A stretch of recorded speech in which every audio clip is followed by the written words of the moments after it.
Bismillahirrahmanirrahim. Assalamualaikum warahmatullahi wabarakatuh. Perkenalkan, nama saya Risna, NIM 1925042013 dari Fakultas Teknik, jurusan Pendidikan Teknik Elektronika, Universitas Negeri Makassar. Baik, di sini saya akan mempresentasikan hasil resume belajar dan pembelajaran dalam sistem online, di mana yang pertama konsep belajar dan pembelajaran. Hakikat belajar yaitu suatu kegiatan di mana seseorang membuat atau menghasilkan sesuatu yang baik dari segi efektif, kognitif, maupun psikomotor. Hakikat pembelajaran yaitu pembelajaran adalah suatu kegiatan yang dilakukan agar proses belajar dapat berjalan secara efektif dan efisien. Adapun pengertian belajar yaitu adalah suatu usaha yang dilakukan seseorang untuk memperoleh suatu perubahan tingkah laku yang baru secara keseluruhan. Sebagai hasil pengalamannya, belajar merupakan aktivitas atau pengalaman yang menghasilkan perubahan pengetahuan, sikap dan keterampilan yang bersifat penambahan maupun pengurangan yang tentunya tidak dikehendaki. Belajar mempunyai manfaat bagi individu itu sendiri maupun bagi masyarakat lingkungannya. Ciri-ciri belajar yaitu siswa yang bertindak belajar atau pembelajar. Kedua, memperoleh sesuatu yang baru pada diri pembelajar. Yang ketiga, sembarang tempat dan sepanjang hayat atau seumur hidup. Yang keempat, motivasi belajar kuat. Yang kelima, dapat memecahkan masalah. Dan yang keenam, mempertinggi martabat pribadi hasil belajar sebagai dampak pengajar dan pengiring. Ciri-ciri perubahan tingkah laku yaitu perubahan terjadi secara dasar. Kedua, perubahan dalam belajar bersifat kontinu atau fungsional. Yang ketiga, perubahan belajar bersifat positif. Yang keempat, perubahan belajar bersifat efektif. Yang kelima, perubahan dalam belajar bukan bersifat sementara. Yang keenam, perubahan belajar bertujuan atau terarah. Yang ketujuh, perubahan mencangkup seluruh aspek tingkah laku. Selanjutnya, jenis-jenis belajar yaitu belajar bagian atau peer learning. Yang kedua, dengan wawasan. Yang ketiga, dengan diskriminatif. Dan yang keempat yaitu global. Yang kelima, insidental. Yang keenam, instrumental. Yang ketujuh, internasional. Yang kedelapan, letting. Yang kesembilan, mental. Yang kesepuluh, produktif. Dan yang terakhir, belajar secara verbal. Kebijakan tentang konsep belajar dan pembelajaran. Menurut Undang-Undang Republik Indonesia Nomor 20 Tahun 2003 tentang Sistem Pendidikan Nasional, Pasal 1 dinyatakan bahwa konsep pembelajaran adalah suatu interaksi antar peserta didik dan pendidik dan sumber belajar pada suatu lingkungan belajar. Selanjutnya, ada 4 pendekatan kognitif untuk pembelajaran. Yang pertama, pendekatan kognitif sosial yang menekankan bagaimana faktor perilaku, lingkungan, dan orang atau kognitif saling berinteraksi mempengaruhi proses pembelajaran. Yang kedua, pemrosesan informasi kognitif menitik beratkan pada bagian anak memproses informasi melalui perhatian, ingatan, pemikiran, dan proses kognitif lainnya. Yang ketiga, konstruktivitas kognitif menekankan konstruksi kognitif terhadap pengetahuan dan pemahaman. Yang keempat, konstruktivis sosial fokus pada kolaborasi dengan orang lain untuk menghasilkan pengetahuan dan pemahaman. Selanjutnya, program pembelajaran dan belajar. terbagi menjadi beberapa bagian, yaitu yang pertama, guru sebagai pendidik melakukan rekayasa pembelajaran dilakukan berdasarkan kurikulum yang berlaku. Yang kedua, siswa sebagai pembelajar di sekolah memiliki kepribadian, pengalaman, dan tujuan. Yang ketiga, guru menyuruh desain instruksional untuk membelajarkan siswa. Yang keempat, guru menyelenggarakan kegiatan belajar mengajar. Dan yang kelima, guru bertindak mengajar di kelas dengan maksud membelajarkan siswa. Yang ketujuh, siswa bertindak belajar artinya mengalami proses dan pengingatan kemampuan mentalnya. Yang ketujuh, dengan berakhirnya suatu proses belajar, maka siswa memperoleh suatu hasil belajar. Hasil belajar merupakan hasil dari suatu interaksi tindak belajar dan tindak mengajar. Dari sisi guru, tindak mengajar diakhiri dengan proses evaluasi hasil belajar. Dari sisi siswa, hasil belajar merupakan berakhirnya puncak proses belajar. Ciri-ciri pembelajaran yaitu yang pertama, siswa yang mengalami perubahan. Yang kedua, memperoleh perubahan mental internal pada diri pembelajar. Yang ketiga, sembarangan tempat. Yang keempat, sepanjang hayat. Yang kelima, kemauan mengubah diri. Yang keenam, terjadinya perubahan positif. Yang ketujuh, memperbaiki kemajuan mental. Dan yang kedelapan, kemajuan ranan kognitif, efektif, dan fisikomotor. Selanjutnya, konsep teori belajar. Adapun teori belajar yaitu belajar sebagai suatu proses berfokus pada apa yang terjadi ketika belajar berlangsung. Teori belajar adalah upaya untuk menggambarkan bagaimana orang dan hewan belajar sehingga membantu kita memahami proses yang kompleks dalam pembelajaran. Selanjutnya, macam-macam teori belajar. Kategori utama teori belajar yaitu yang pertama, teori belajar behaviorisme hanya berfokus pada aspek objektif diamati pembelajaran. Yang kedua, teori belajar kognitivisme melihat atau melampaui perilaku untuk menjelaskan pembelajaran berbasis otak. Yang ketiga, teori belajar konstruktivitisme bahwa belajar sebagai sebuah proses di mana belajar efektif membangun ide-ide baru atau konsep. Selanjutnya, prinsip-prinsip pembelajaran. Pengertian yang pertama, perhatian dan motivasi. Dalam proses pembelajaran, perhatian merupakan faktor yang besar mempengaruhinya. Kalau peserta didik mempunyai perhatian yang besar mengenai apa yang dipelajari, peserta didik dapat menerima dan memilih stimuli yang relevan untuk diproses lebih lanjut di antara sekian banyak stimuli yang datang dari luar.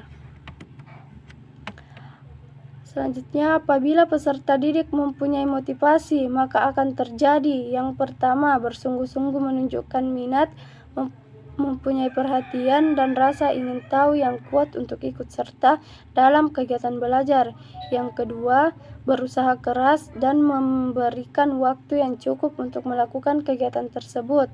Yang ketiga, terus bekerja sampai tugas-tugas tersebut terselesaikan.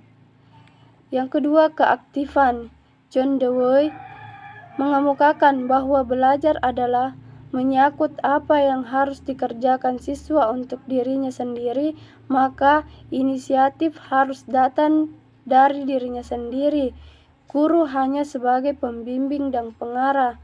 Menurut teori kognitif, belajar menunjukkan adanya jiwa yang aktif, jiwa mengolah informasi yang kita terima, tidak hanya menyimpan saja tanpa mengadakan transformasi. Menurut teori ini, anak memiliki sifat aktif, konstruktif, dan mampu merencanakan sesuatu. Anak mampu mencari, menemukan, dan menggunakan pengetahuan yang telah diperoleh. Yang ketiga, keterlibatan langsung atau pengalaman. Belajar haruslah dilakukan sendiri oleh siswa. Belajar adalah mengalami dan tidak bisa dilimpahkan pada orang lain. Dalam belajar efektif adalah melalui pengalaman langsung. Siswa tidak hanya mengamati, tetapi ia harus menghayati, terlibat langsung dalam perbuatan dan bertanggung jawab terhadap hasilnya. Selanjutnya, modul pembelajaran belajar. Yang pertama 10% dari apa yang kita baca, yang kedua 10% dari apa yang kita dengar, yang ketiga 30% dari apa yang kita lihat, yang keempat 50% dari apa yang kita lihat dan dengar, yang kelima 70% dari apa yang kita katakan, dan yang keenam 90% dari apa yang kita katakan dan lakukan. Yang keempat, pengulangan, yaitu dalam proses belajar, semakin sering materi pembelajaran diulangi, maka semakin ingat dan melekat pembelajaran itu dalam diri sendiri. Mengulang besar pengaruhnya dalam belajar, karena dengan adanya pengulangan, bahan yang belum begitu dikuasai serta mudah terlupakan akan tetap tertanam dalam otak seseorang. Yang kelima, tantangan. Menurut teori ini, belajar adalah berusaha mengatasi hambatan-hambatan untuk mencapai tujuan, agar pada diri anak timbul motif yang kuat untuk mengatasi hambatan dengan baik, maka bahan pembelajaran harus menantang. Tantangan yang dihadapi membuat siswa bersemangat untuk mengatasinya. Yang keenam, balikan atau penguatan. Siswa akan belajar lebih semangat apabila mengetahui dan mendapat hasil yang baik. Apabila hasilnya baik, akan menjadi balikan yang menyenangkan dan berpengaruh baik bagi usaha belajar selanjutnya. Namun, dorongan belajar itu tidak saja dari penguatan yang menyenangkan, tetapi juga yang tidak menyenangkan, atau adanya penguatan positif maupun negatif dapat memperkuat belajar. Yang ketujuh, perbedaan individual. Perbedaan individual ini yang berpengaruh pada cara dan hasil belajar siswa. Karenanya, perbedaan individu perlu diperhatikan oleh guru dan upaya pembelajaran.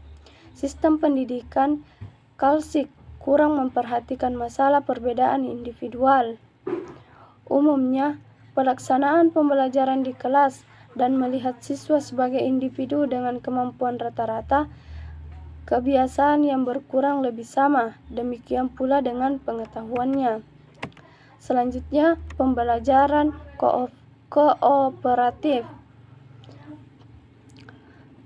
Paradigma lama tentang proses pembelajaran yang bersumber pada teori tabula rasa, Jonglong, di mana pikiran seorang anak seperti kertas kosong dan siap menunggu coretan-coretan dari gurunya seperti kurang tepat lagi digunakan oleh para pendidik saat ini.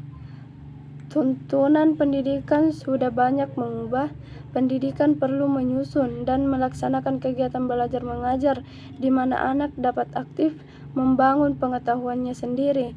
Hal ini sesuai dengan pandangan konstruktivisme, yaitu keberhasilan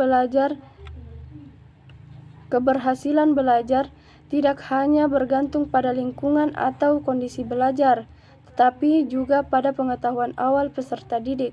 Belajar melibatkan pembentukan atau makna oleh peserta didik dari apa yang mereka lakukan, lihat, dan dengar. Adapun strategi pembelajaran kooperatif. Yang pertama, pengertian pembelajaran kooperatif, yaitu salah satu masalah yang dihadapi dunia pendidikan kita adalah masalah lemahnya proses pembelajaran. Dalam proses pembelajaran, anak kurang didorong untuk mengembangkan kemampuan berpikir. Proses pengembangan di dalam kelas diarahkan pada kemampuan anak untuk menghafal informasi. Otak anak dipaksa untuk mengingat dan menimbuhkan berbagai informasi tanpa dituntun untuk memahami informasi yang diingat untuk menghubungkannya dengan kehidupan sehari-hari. Akibatnya, ketika peserta didik kita lulus dari madrasahnya, mereka pintar secara teoristik, akan tetapi miskin pada aplikasi. Oleh karena itu, guru harus memiliki kemampuan dan pemahaman tentang pengetahuan dan keterampilan yang lain. Misalnya, pemahaman tentang psikologi perkembangan manusia, pemahaman tentang teori-teori perubahan tingkah laku, kemampuan merancang bagi media dan sumber belajar, dan kemampuan mendesain strategi pembelajaran yang tepat sesuai dengan materi yang diajarkan, agar peserta didik betul-betul bisa menguasai materi yang diajarkan serta bisa mengaplikasikan dalam kehidupannya. Ciri-ciri pembelajaran kooperatif.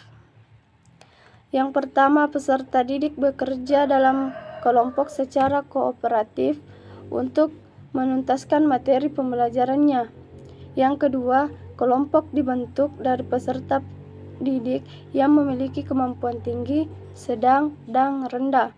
Yang ketiga, bila mana mungkin, anggota kelompok berasal dari ras, budaya, suku, jenis kelamin berbeda-beda, serta mereka yang berkebutuhan khusus. Yang keempat, penghargaan lebih berorientasi kelompok ketimbang individu. Adapun tujuan pembelajaran kooperatif, yang pertama, hasil belajar akademik, yang kedua, penerimaan terhadap perbedaan individu, yang ketiga, pengembangan keterampilan sosial. Adapun prinsip pembelajaran kooperatif, terdapat 4 prinsip dasar pembelajaran kooperatif seperti dijelaskan di bawah ini. Yang pertama, prinsip ketergantungan positif. Yang kedua, tanggung jawab perseorangan. Yang ketiga, interaksi atau tatap muka antar anggota kelompok. Yang keempat, partisipasi dan komunikasi. Selanjutnya, prosedur strategi pembelajaran kooperatif. Ada 7 bagian. Yang pertama, menetapkan tujuan pembelajaran, aktivitas, dan penghargaan. Yang kedua, komposisi kelompok. Yang ketiga, kerjasama yang efektif. Yang keempat, perilaku yang dapat diterima dan tidak dapat diterima. Yang kelima, periode percobaan dan umpan balik. Yang keenam, bantuan dari guru kepada peserta didik. Dan yang ketujuh, melakukan evaluasi. Adapun keunggulan dan kelemahan strategi pembelajaran kooperatif, di mana keunggulannya yaitu yang pertama, peserta didik dalam kelompok kooperatif mampu bekerja sama untuk kebaikan kelompok secara keseluruhan ketimbang hanya untuk kebutuhan individu saja. Yang kedua, peserta didik dalam kelompok pembelajaran kooperatif dapat didorong untuk membantu peserta didik yang mempunyai masalah dalam belajar atau membantu peserta didik yang cacat. Yang ketiga, prosedur pembelajaran kooperatif memudahkan interaksi sosial dari kebutuhan khusus peserta didik. Akibat yang dihasilkan adalah sikap yang harus lebih toleran kepada mereka yang mempunyai perbedaan dalam hal kemampuan, latar belakang sosial, kelas sosial, ras, dan latar belakang akademis. Yang keempat, metode pembelajaran kooperatif dapat digunakan untuk menyediakan penghargaan atau reward baik kepada peserta didik berprestasi tinggi maupun peserta didik berprestasi rendah. Yang kelima, pembelajaran kooperatif memudahkan pembagian usaha dan tugas yang dapat diselesaikan dengan kebutuhan individu. peserta didik dapat diminta untuk menjalankan tugas di area yang paling mereka ketahui atau menyelesaikan tugas yang paling sesuai kemampuan individunya. Yang ketujuh, pembelajaran kooperatif mendorong komunikasi antar peserta didik dan hasilnya adalah pembelajaran yang lebih baik dan hubungan antar personal yang semakin membaik. Adapun kelemahannya yaitu yang pertama, butuh waktu yang lama untuk memahami filosofi belajar secara kooperatif. Yang kedua, sulit untuk mewujudkan tracing atau tutor sebaya yang efektif. Dalam evaluasi sulit untuk memahami penilaian yang objektif secara individual, karena dalam pembelajaran kooperatif lebih menonjolkan kebersamaan atau kerja kelompok. Yang keempat, butuh waktu yang lama untuk mengembangkan kesadaran berkelompok. Yang kelima, kurang memperhatikan aspek motivasi dari diri untuk menanamkan kepercayaan diri karena tertutup dengan kepentingan bersama. Selanjutnya, konsep pembelajaran berbasis kontekstual. Yang pertama, konsep pembelajaran kontekstual. Pembelajaran kontekstual merupakan konsep belajar yang dapat membantu guru mengaitkan antar materi yang diajarkannya dengan situasi dunia nyata peserta didik dan mendorong peserta didik membuat hubungan antar pengetahuan yang dimilikinya dengan menerapkan dalam kehidupan mereka sebagai anggota keluarga dan masyarakat. Untuk memperkuat pengalaman belajar peserta didik, diperlukan pembelajaran yang lebih banyak memberikan dan mengalami sendiri, dan bukan sekedar sebagai pendengar yang pasif sebagaimana penerima terhadap semua informasi yang disampaikan guru. Oleh karena itu, melalui pendekatan CTL, mengajarkan sebuah transformasi pengetahuan dari guru kepada peserta didik dengan menghafal sejumlah konsep-konsep yang sepertinya terlepas dari kehidupan nyata, akan tetapi lebih ditekankan pada sebuah memfasilitasi peserta didik untuk mencari kemampuan untuk bisa hidup dari apa yang dipelajarinya. Bagian selanjutnya, karakteristik pembelajaran konseptual terbagi menjadi 7 bagian. Yang pertama, melakukan hubungan yang bermakna. Yang kedua, melakukan kegiatan-kegiatan. Yang ketiga, belajar yang diatur sendiri. Yang keempat, bekerja sama. Yang kelima, berpikir kritis dan kreatif. Yang keenam, mengasuh atau memelihara pribadi peserta didik. Yang ketujuh, mencapai standar yang tinggi. Selanjutnya, fokus pembelajaran kontekstual.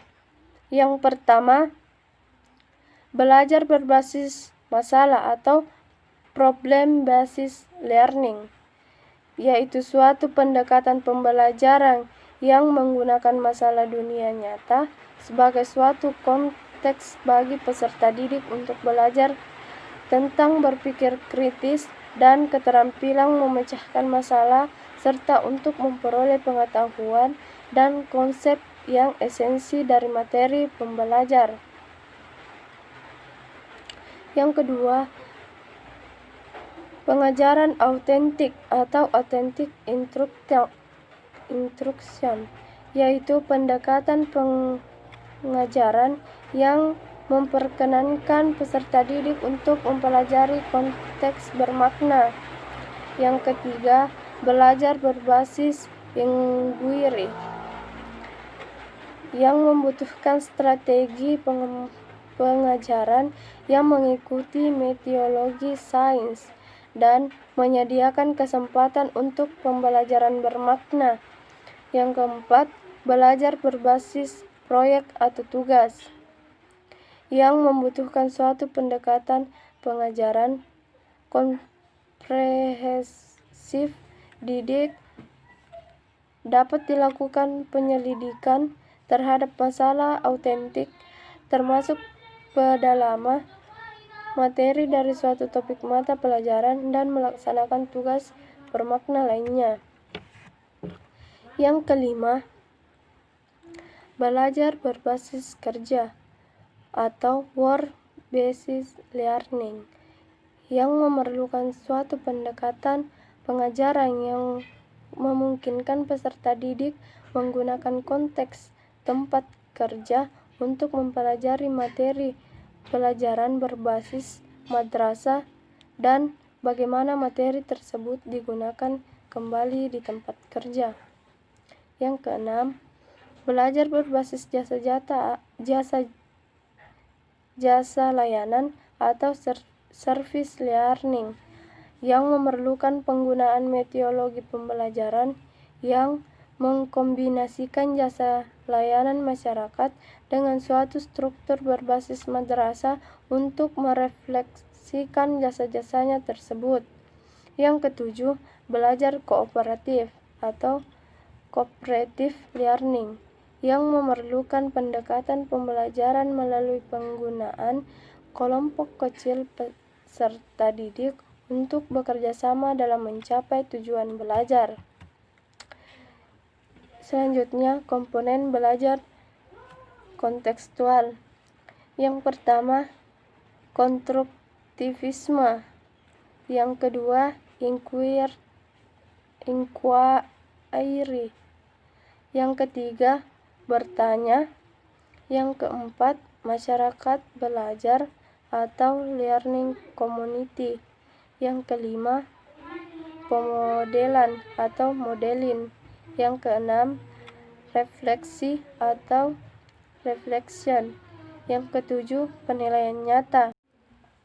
Selanjutnya, perbedaan CTL dengan pembelajaran konvensional, di mana CTL yang pertama yaitu peserta didik sebagai subjek belajar, yang kedua peserta didik belajar melalui kegiatan kelompok, yang ketiga pembelajaran dikaitkan dengan kehidupan nyata, yang keempat kemampuan didasarkan atas pengalaman, yang kelima tujuan akhir kepuasan diri, yang keenam perilaku dibangun atas kesadaran, yang ketujuh pengetahuan yang dimiliki individu berkembang sesuai dengan pengalaman yang dialaminya.